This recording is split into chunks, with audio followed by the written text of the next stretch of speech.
A blinding white camera drone was hovering exactly 15 feet above my private pool, right before a homemade 80-pound pneumatic net cannon blasted out of my rhododendron bushes and dropped it from the sky in a spectacular explosion of black mesh and cheap plastic.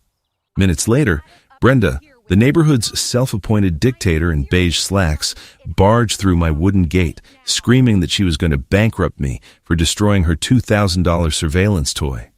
I just stood there, sipping a cold beer, letting her foam at the mouth until she finally paused, at which point I simply smiled and pointed to the two police officers standing silently behind her. My name is Julian. I'm 32, and I moved to this suburb as a freelance architect looking for some peace. But before I tell you how a $400 fine for an untidy garden hose escalated into me handing police an SD card full of illegal footage, we need to go back to the beginning. Because when you buy a house in a neighborhood run by a scented tyrant with a clipboard, you aren't buying silence. You're just entering a completely different kind of war zone. You move to the suburbs because you think you are buying peace. That is the lie they sell you.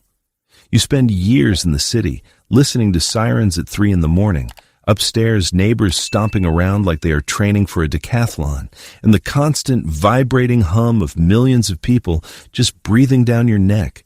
You finally save up enough money. You sign a stack of papers thicker than a phone book. You get the keys to a house with a yard. You think you have won. You think you are buying silence. But listen to me.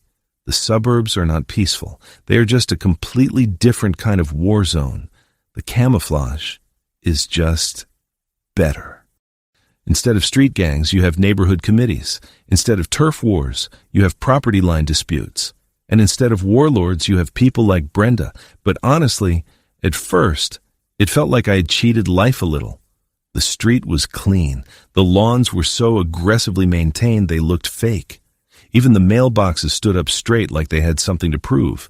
People waved, but not too much. Nobody blasted music. Nobody revved an engine at 2 a.m. The whole neighborhood felt so orderly it was almost eerie. But after the noise I came from, eerie still felt better than loud. That should have been my warning. There's a certain kind of quiet that is peaceful, and then there is the kind that feels supervised. I did not understand the difference right away. I had been in my new house for exactly 3 weeks. The boxes were mostly unpacked. The lawn was cut. I had a small pool in the backyard. Nothing fancy, just enough water to sit in and forget about the world. It was a Tuesday afternoon. I took a day off work specifically to do absolutely nothing. I was lying on a sun lounger, staring up at the sky, eyes half closed, balancing a cold beer on my stomach. The sun was warm. The breeze was perfect. I was right on the edge of that deep, heavy afternoon sleep. Then I heard it. A low, whining buzz. It sounded like an angry mechanical hornet. At first I ignored it. I figured it was someone using a weed whacker 3 streets over.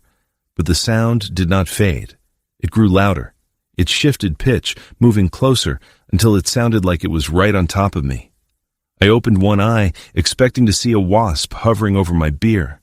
Instead, I saw a drone. It was entirely white, sleek, and hovering exactly 15 feet above my patio. Its 4 rotors kicked up a tiny, annoying breeze. The camera lens underneath was pointed straight down at me. It hung there, dead still in the air. I froze.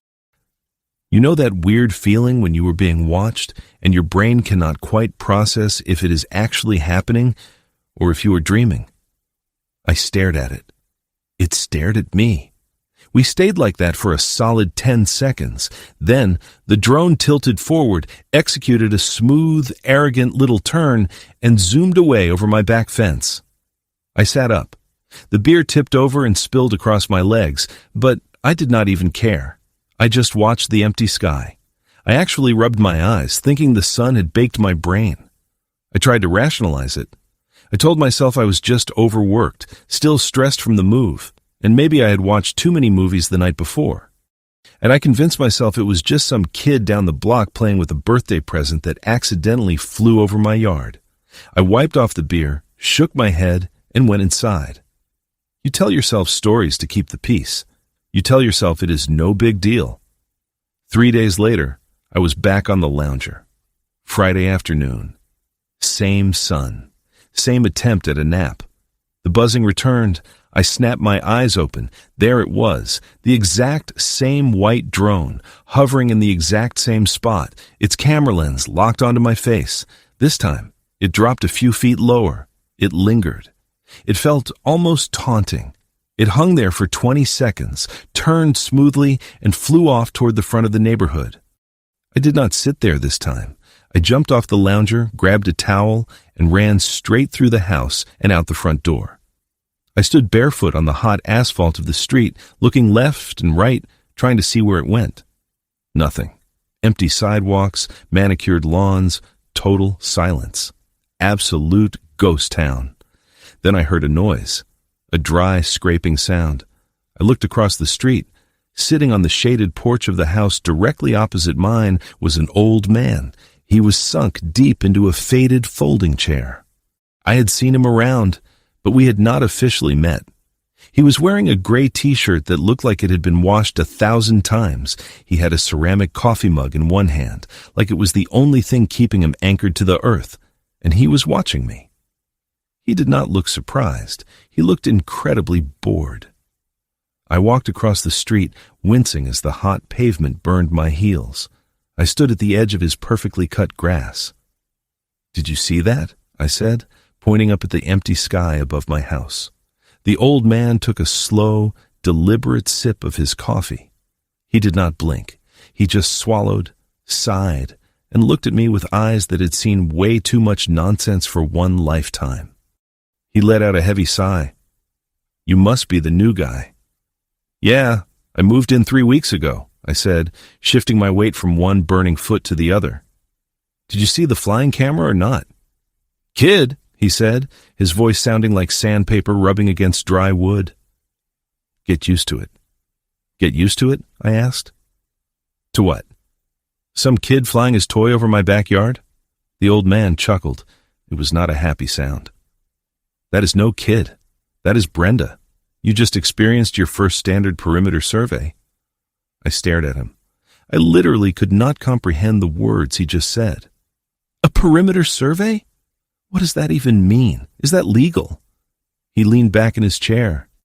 "Legal does not matter around here. Brenda is the president of the Homeowners Association. Brenda is the law. She watches the lawns. She watches the driveways. She watches everything." "She is spying on me with a drone," I said, my voice getting louder. "I was in my backyard, behind a 6-foot fence. And if you keep yelling on the street, she'll probably fine you for noise pollution," the old man said. He set his coffee mug down on a little wooden table. "My name is Walt, and my advice to you is to go back inside, wash that beer off your legs, and pretend it never happened. Because if you pick a fight with Brenda, she will bury you in paperwork until you are bankrupt." Walt looked away from me. He stared down the empty street. I should have laughed. I almost did, but I was too busy realizing I had moved into a neighborhood run by a woman who treated bylaws like scripture and apparently enjoyed aerial surveillance. "I'm going to talk to her," I said. That got the first real reaction out of him. He winced. "Well," he said, "I've enjoyed knowing you. Look, if you have ever dealt with a neighbor who thinks a tiny amount of power makes them a god, you know exactly how my blood was boiling in that moment. If you are enjoying this absolute circus so far, do me a favor and hit that like button and let me know in the comments if you have ever had an HOA nightmare. Because trust me, this one is just getting warmed up. I did not go back inside. I did not cool down. I turned around and marched straight down the block to the address Walt had pointed out. The anger in my chest built with every step. I reached the corner house. It was immaculate. It was disgustingly perfect. The bushes looked like they had been trimmed with a laser. There were decorative seasonal flags planted symmetrically along the walkway. I walked up the brick path and hammered my fist against the heavy front door. 3 loud knocks. I waited. I heard movement inside. A few seconds later, the door opened, and there she was. Brenda. She had perfect posture and a manicure that looked like it had been professionally maintained since approximately 1998. She was wearing beige slacks with a crease so sharp it could cut glass, and a pastel blue blouse. Her hair was perfectly sprayed into a rigid helmet of blonde curls. She looked down at my bare feet. She looked at my swimming trunks. She looked at my face. Her lips curled into a tight, incredibly practiced smile. The kind of smile that never reached her eyes because it was too busy rehearsing disapproval. She looked me up and down the way people inspect produce they do not intend to buy. "Can I help you?" she asked. Her voice was sweet. Too sweet. "Yeah, you can," I said, keeping my voice as steady as possible. "I just bought the house down the street." A white drone just flew over my private, fenced-in backyard and pointed a camera at my face. Brenda did not blink. She did not look surprised. She adjusted her grip on the clipboard. "I am aware," she said. "Welcome to the neighborhood. I am Brenda, the president of the community association." She folded her arms. "This community takes safety seriously." I stared at her. "You are not the Pentagon, Brenda." That got a tiny twitch at the corner of her mouth. "The Homeowners Association," she said slowly, "conducts routine visual checks to ensure neighborhood standards are being maintained. With a drone, when necessary. You flew a camera over my private backyard." She tilted her head. "You have no evidence," she said. The way she said it, not defensive, not even confrontational, just factual. The way you tell someone the bus does not stop there anymore. I took a deep breath. I tried to be reasonable. "Brenda, we are not in a maximum security prison. We are in a residential neighborhood. You cannot fly cameras over my private property while I am relaxing. It is a massive invasion of privacy." Brenda's fake smile vanished. Her eyes went hard. She stepped 1 inch closer to the doorway. The smell of strong, suffocating floral perfume hit me right in the face. "Let me explain something to you," Brenda said, her voice dropping down to a quiet, terrifying whisper. "You have no proof of who was operating that device. None. What I do have, however, is a very long list of rules you agreed to when you signed your deed. Did your deed. I noticed your trash cans were left at the curb 2 hours past the mandated collection window on Thursday. I also noticed the blinds in your front window are an unauthorized shade of off-white." I just stared at her. She lifted one perfectly manicured finger. She had, I noticed, one of those pointed manicured nails that seems specifically designed to make a point, and tapped it lightly against my chest. Not hard, just enough to make it feel deliberate. "You're new here," she said, lowering her voice slightly. "I've been generous. Most people in their first month receive a welcome inspection and the associated documentation. I've held off with you." A small pause. "But if you're going to make this difficult, I have a very full printer and a great deal of patience. Do you understand what I'm saying to you?" "Are you threatening me?" I asked. "I am educating you," Brenda said. She smiled. It was the least warm smile I'd ever seen on a human face. "Welcome to the neighborhood." And then, without breaking eye contact, she swung the heavy wooden door shut. The deadbolt clicked. I stood on her immaculate porch. My ears were ringing. And if that would have made you stand there blinking on somebody's porch too, go ahead and hit like, because that was the exact moment I realized I had bought a house in a neighborhood run by a scented dictator with a cardigan. I went home and called the police. Because what else do you do when your HOA president is flying a surveillance drone over your pool like a suburban prison warden? So I walked back to my house, straight into the kitchen, grabbed my cell phone off the counter, and dialed the police non-emergency line. I told the dispatcher everything. Since it was not an emergency, they took their time. By the time a patrol car rolled up, the sun had shifted and my irritation had matured into that quiet kind of anger where you stop pacing and start getting ideas. The 2 officers were polite, tired but polite.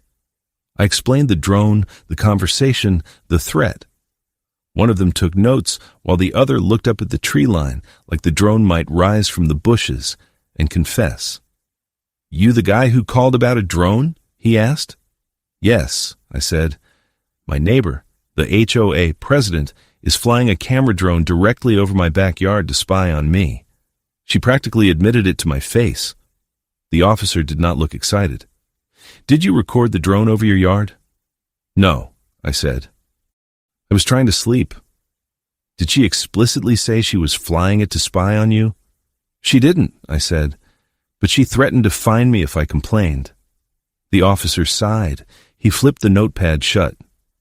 Listen, man, I get it. It is annoying. But without video evidence of her piloting the craft, or without the drone actively hovering while I am standing right here, there is nothing I can do. The airspace above your house is technically public up to a certain altitude. If she is not looking into your windows, it is a civil issue. I cannot arrest someone for being a bad neighbor. So she can just buzz my head every day and I have to take it? I asked. The other officer nodded. Without evidence, there's not much we can do right now. If it happens again, try to record it. Call us immediately. I almost asked him if he wanted me to sit in my backyard every day with a phone pointed at the clouds like a lunatic. Instead, I thanked them, because none of this was their fault. They drove off. I watched their car pull away from the curb and drive quietly to the end of the street and turn. And I was standing there in my driveway with my hands on my hips, feeling like a cartoon character who had just walked into a wall. You did it for nothing. The voice came from across the street. Walt was back on his porch, which, honestly, I was starting to think he never actually left. He was holding what might have been a fresh coffee or the same coffee. With him, it was hard to tell. He had the look of a man watching a film he had already seen. She's going to take revenge now, he added, not unkindly. Yeah, I said. That's what she does. He tilted his head slightly. You poked the clipboard. Well, Walt, I appreciate the optimism. He gave me a look that somehow managed to be sympathetic and deeply entertained at the same time.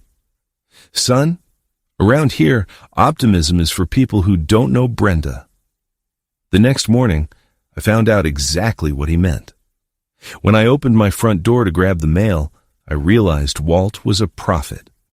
And taped to my mailbox, fluttering in the morning breeze, was a thick, yellow envelope. I ripped it open. Inside was a stack of paper. It was not one citation. It was 11. I walked into the kitchen, leafing through the stack one more time, as if rereading it would somehow make it make more sense, and dropped the whole thing on the table. Improper trash bin angle.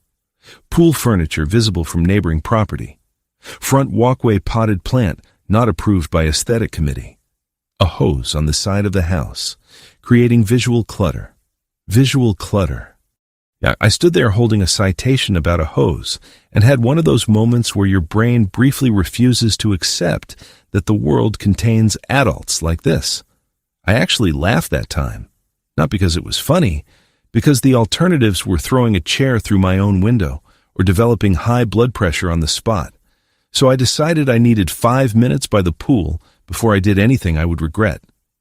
I lay down on the lounger, closed my eyes, tried to breathe. About 4 minutes later, I heard the buzz.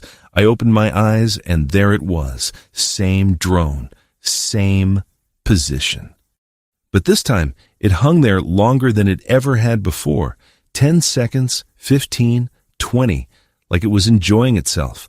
Like Brenda, sitting somewhere with a controller in her manicured hands, was making a point. Look, I can do this whenever I want. You called the police. Here's my response. Then it spun around and left. I lay there and stared at the empty sky where it had been. And I thought, okay, fine. We are doing this. I had always been good at recognizing when I had reached the end of the conventional options. I had done the reasonable things. I had talked to her, which accomplished nothing. I had called the cops, which accomplished nothing, and also apparently made things worse. The neighbors were scared quiet. The fines were real, small individually, but the kind of thing that compounds. Brenda had clearly been running this exact playbook for years, and it worked because people eventually got tired of fighting it. I was not going to get tired, but I needed something different, I needed someone who thought about problems the way other people do not. I grabbed my phone. I scrolled past the lawyers. I scrolled past my family. I found the contact I needed. Derek. Let me explain Derek to you. Derek and I had been friends since high school. If you asked Derek what he did for a living, he would give you a different answer every single time. He was a guy who bought broken things at yard sales and turned them into dangerous things in his garage. He was the kind of guy who looked at a normal household appliance and wondered how far it could launch a potato. He was brilliant, completely chaotic, and possessed absolutely zero respect for authority.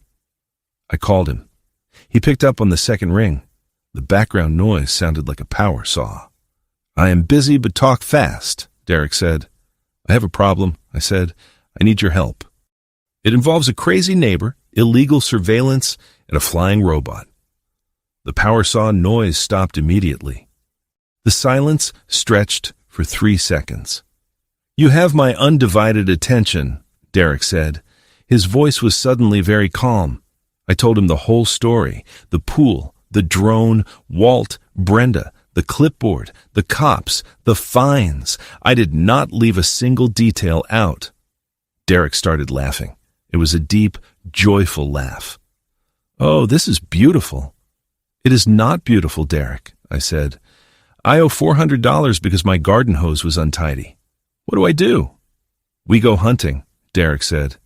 "Hunting? What are you talking about?" "Do not ask questions," Derek said.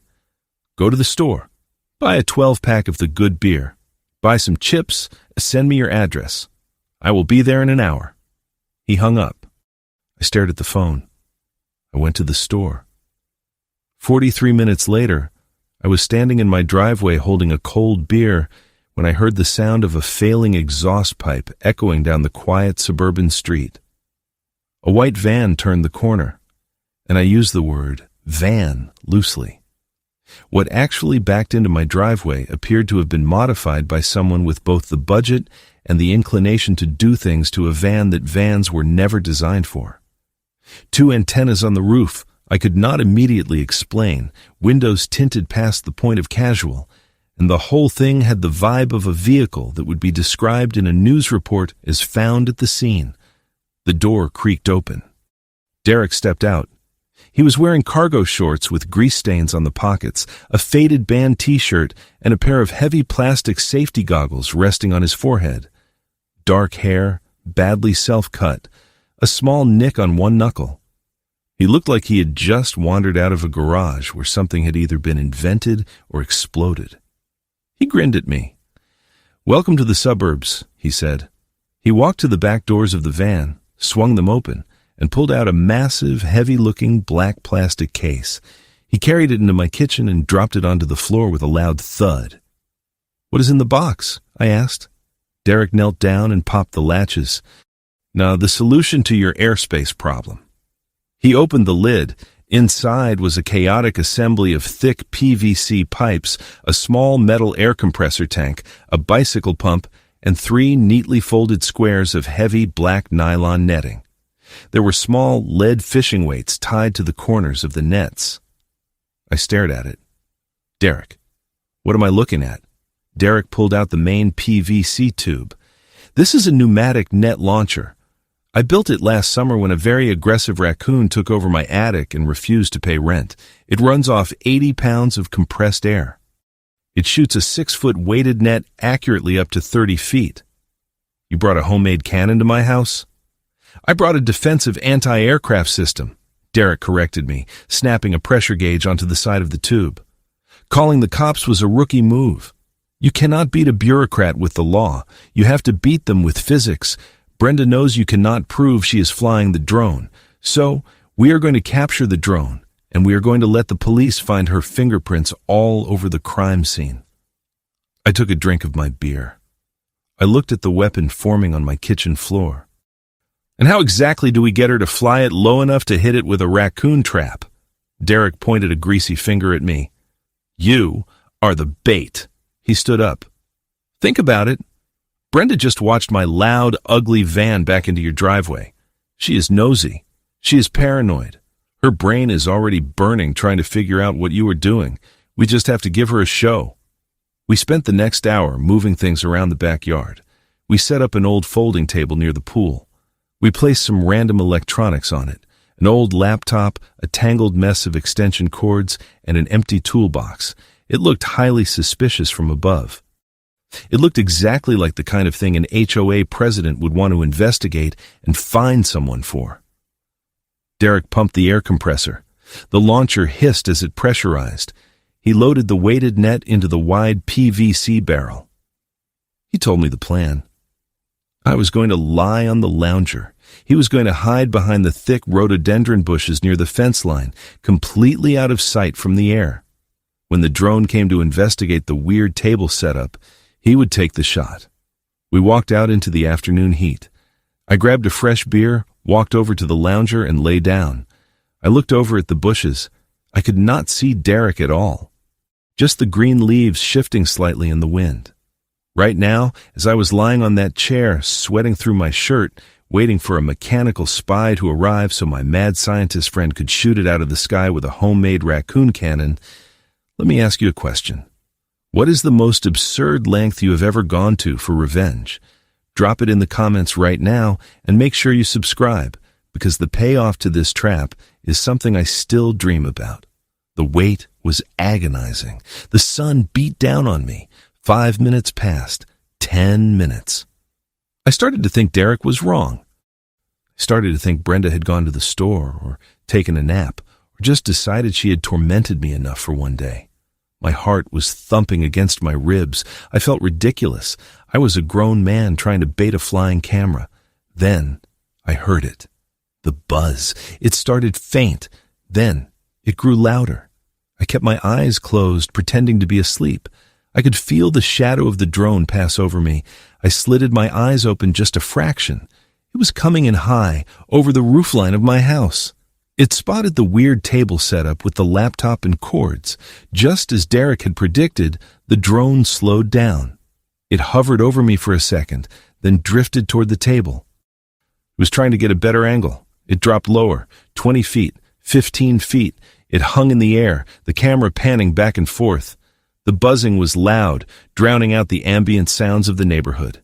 I did not move a muscle. I waited for the sound of the launcher. Nothing happened.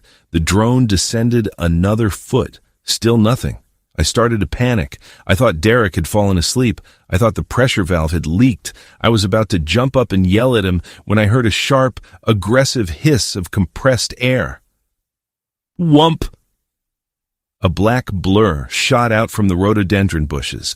It was moving incredibly fast. The weighted net unfurled perfectly in the air, expanding like a spider web. It struck the drone dead center. The mesh tangled in the 4 spinning rotors instantly. The buzzing turned into a horrible grinding shriek of plastic tearing against plastic, and then silence. The drone dropped like a cinder block. It hit the grass with a heavy, satisfying crunch. The rotors were completely jammed. A small piece of white plastic snapped off and rolled into the pool. For half a second, nobody moved. Then from somewhere beyond the fence came a scream so shrill I genuinely thought a fox had learned English. I sat up on the lounger. Derek stepped out from behind the bushes. He lowered the PVC tube, adjusted his safety goggles, and let out a low whistle. He walked over to the tangled mess on the grass and looked at it. He looked up at me and grinned. "Well," he said, "there's your time to call." I was already pulling out my phone. I called the police and gave them the short version. Private drone captured on my property, owner threatening trespass likely imminent. The dispatcher, to her credit, sounded immediately more awake than the last one. We stood there for exactly 3 seconds, admiring our handiwork. Then we heard the sound. It started as a distant, rapid clicking. Click, click, click, click. It was the sound of hard-soled shoes hitting the pavement. It was moving fast. It was getting closer. The clicking turned into a frantic stomping. Suddenly, the wooden gate on the side of my house swung open so hard it bounced off the fence post. Brenda stood there. She was no longer wearing her calm, condescending smile. Her face was the color of a ripe tomato. Her hair was slightly undone. She looked at me, then she looked at Derek, and then her eyes locked onto the pile of black netting and white plastic on the grass. She let out a sound that I can only describe as a cross between a dying seagull and a tea kettle boiling over.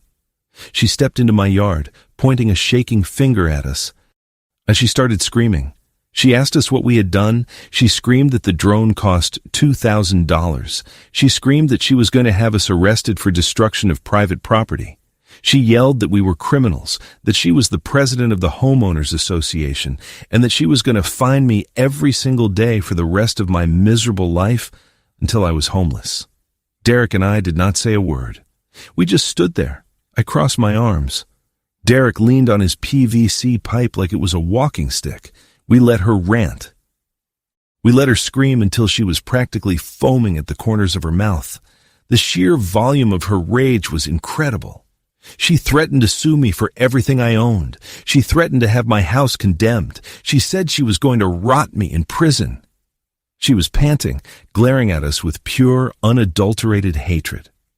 I waited until she took half a breath. "Brenda," I said. She kept going. "Brenda." She stopped, looked at me like I was something she was about to file paperwork on. I smiled. My best smile. The smile of a man who had been waiting for this specific moment for weeks. "While you're thinking about court," I said, "you might want to turn around." She turned around. The two officers were standing at the gate. They had been there for at least 2 minutes, long enough to have heard everything. They were looking at her with the particular expression of law enforcement professionals who have just heard a great deal of legally interesting material and are now deciding where to start. Brenda's mouth opened, but no sound came out. The furious red color drained from her face, leaving her looking like a pale, terrified ghost. For a second, she lost her balance and stumbled slightly on the grass. But then, the sheer entitlement kicked back in. She pulled herself up. She looked at the cops and raised her voice again. She pointed at us. She told the officers to arrest us. She announced for the 3rd time that she was the HOA president. She said we had violently destroyed her expensive surveillance equipment unprovoked. The taller of the two officers looked at Brenda, then looked past her at me. He tipped his hat slightly. He asked me if I could explain what was going on. I told him it was very simple. I said this woman had been repeatedly flying a camera drone low over my private backyard to spy on me. I told him we felt threatened by the flying object, so we neutralized it to protect my privacy. I pointed to the tangled mess on the grass. I told the officer that the pilot was careless enough to come running into my yard to confess to owning it. Brenda started talking very fast. She stammered. She told the officers I was lying. She said she was never spying on me. She claimed she was just flying it over the street, and it malfunctioned and fell into my yard. She completely contradicted what she had screamed 30 seconds earlier. The officers were not stupid. They looked at the drone. They looked at Brenda. The taller officer walked over to the drone, crouched down, and carefully untangled the heavy black netting. He flipped the broken white plastic shell over. He pressed a button, popped open a small hatch on the belly of the drone, and pulled out a tiny black micro SD memory card. Brenda actually gasped. It was a sharp, pathetic intake of air. Derek walked over to the table we had set up. He opened his laptop, pulled a small card reader out of his pocket, and held his hand out to the officer. Derek smiled his brilliant, chaotic smile. He told the officer they would love to see the footage to clear up the confusion. The officer looked at Brenda. She looked like she wanted the earth to open up and swallow her whole. The officer handed the card to Derek. DD to Derek. Derek plugged it in, clicked a few times, and turned the screen around so the officers could see. The video was crystal clear in 4K resolution. It showed exactly what the drone saw. It showed it taking off from Brenda's back patio. It showed it flying directly over the fence line, ignoring the street entirely. It showed it hovering right outside the second-story bedroom window. It showed it dropping down over the pool, and worst of all, it showed a folder full of hundreds of saved videos. Videos of the old man, Walt, across the street reading his mail, videos of the neighbors 2 doors down having a barbecue, weeks and weeks of deeply invasive illegal surveillance on half the neighborhood. The taller officer sighed. He looked at the screen, then he looked at Brenda. "It was for safety," Brenda said. Her voice had lost its altitude. "It's for the safety of the community. There are rules, there's a charter, the HOA has the authority to conduct aerial surveillance of private property without consent." The officer's tone was not hostile. It was something quieter than hostile, which was more effective. "We're going to need to discuss that. I want to call my lawyer. You're welcome to do that. We have some questions for you first." He looked at his colleague. Something was communicated without words. Then he looked at Brenda. "Ma'am, if you'd come with us." She did not move immediately. "Now, please." Brenda was swaying slightly. Her legs seemed to be losing their structural integrity. She tried to say something, but all that came out was a weak stutter about community guidelines. The officer reached to his belt. He told her she was in very big trouble. He told her they had a lot of questions for her down at the station regarding stalking, trespassing, and harassment. He asked her to step toward the gate. Brenda took one step, and her knees completely buckled. She did not fall all the way, but she stumbled hard, catching herself on the wooden fence. The manicured, put-together dictator was gone. She was just a trembling, terrified woman in beige slacks, realizing that consequences actually applied to her. The officers helped her stand up. They did not put her in handcuffs yet, but they flanked her on both sides. They walked her out of my backyard, down the driveway, and toward the cruiser parked on the street. Derek and I walked out to the front lawn to watch. We stood side by side in the afternoon sun. We watched them open the back door of the police car. Brenda got in. She did not look back. The door slammed shut. The engine started. The cruiser pulled away from the curb and disappeared down the quiet suburban street. We stood there in silence for a moment. Then, from across the street, I heard a sound I had never heard before in that neighborhood. It was a loud, booming laugh. I turned my head. The old man, Walt, was standing on his porch. He was not slumped in his chair. He was standing tall, leaning against the railing. His face was practically glowing, split into the widest, most genuine smile I had ever seen on a human being. He had a fresh can of beer in his hand. He looked across the street at us, shaking his head in absolute disbelief. "Hey, I do not know what kind of black magic you two just pulled off," Walt yelled across the asphalt. "But you are my absolute heroes." I laughed. "Let's just say we used her own curiosity against her. If I were 30 years younger, I would name my firstborn son after you," Walt shouted. He raised his beer can high into the air. "This is better than Christmas and my birthday combined. Thank you." He saluted us, took a long drink, and smiled a smile that looked like it had been boxed up for a decade. I waved at him and turned to Derek. Derek was already walking back to his van, dragging the heavy black case behind him. He tossed it into the back and slammed the rusted doors shut. "I owe you a lot more than a 12-pack, I said. Derek grinned, sliding his safety goggles back over his eyes. "Just let me know if you ever get a gopher problem." He climbed into the driver's seat, started the loud engine, and drove away. The next week was the quietest week that neighborhood had probably seen in years.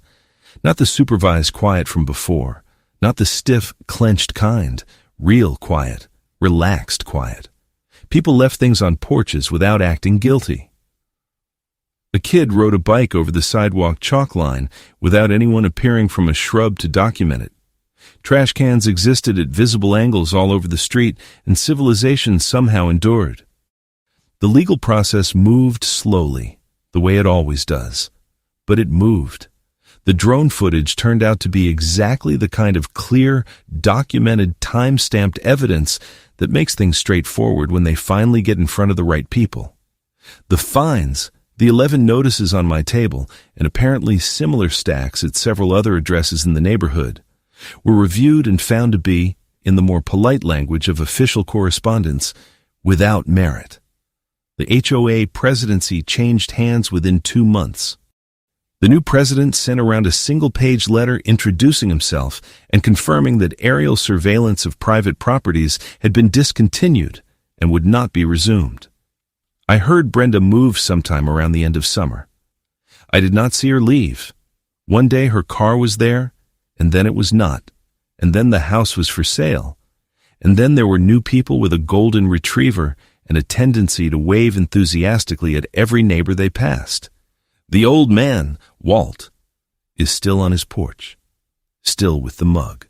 Sometimes it is coffee, sometimes it is something else, and I have stopped asking. We have reached the stage of neighborly relationship where a nod covers most of what needs to be said, and occasionally he will make a comment on the weather or the state of the street, and I will respond. And that is enough. One evening, I was out by the pool again, drink on the side table, late light on the fence, air warm and still. Somewhere down the block, a dog barked once, and then thought better of it. And for the first time since moving in, I heard exactly what I came there for. Nothing, no buzzing, no clipboard, no woman in white capris trying to rule the hemisphere from a printer. And just water catching the last of the sun, a backyard that was finally mine, and the kind of silence that does not watch you back.